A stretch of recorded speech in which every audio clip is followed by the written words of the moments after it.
یو ورور د سخیدات په نوم د ایران هیواد څخه پیغام رالیږي او داسې پوښتنه کوي، وایي د اولادونو بندول په کوم صورت کې جایز او په کوم کې ناجایز دي، او د حمل بندول په کومه طریقه صحیح ده.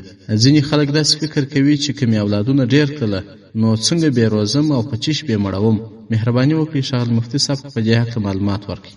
محترمه، د مسئلې تفصیل دا دی. اول که یو څوک دا نظریه لري چې دا به دغه ماشومان به سبا څنګه ماړه کم، د دوی لباس او خوراک به د کم ځایه کمه، د مسلمان دپاره دغه عقیده په کار نه ده، بلکې دغه عقیده د کفارو ده. ځکه د رزق ذمهوار الله رب العزت دی.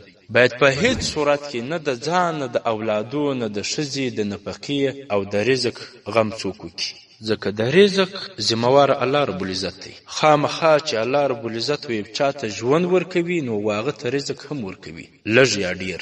یعنی کثرت د اولادو دا د یو چا په رزق کې خلل و نقصان و کمښت نسي راوستلی، دا یو کفري عقیده ده. باید مسلمان دغسې عقیده په زړه کې ونه ساتي.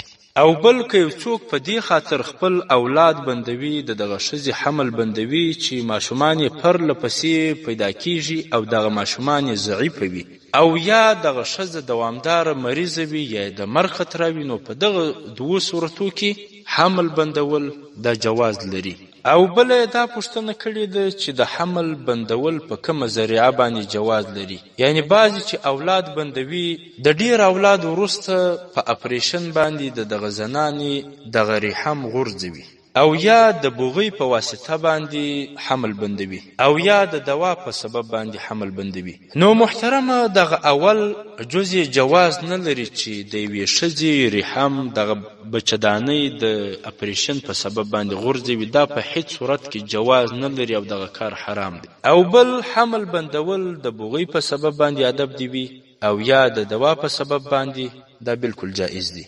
احسن الفتاوا شپږم ټوک او صفحه 376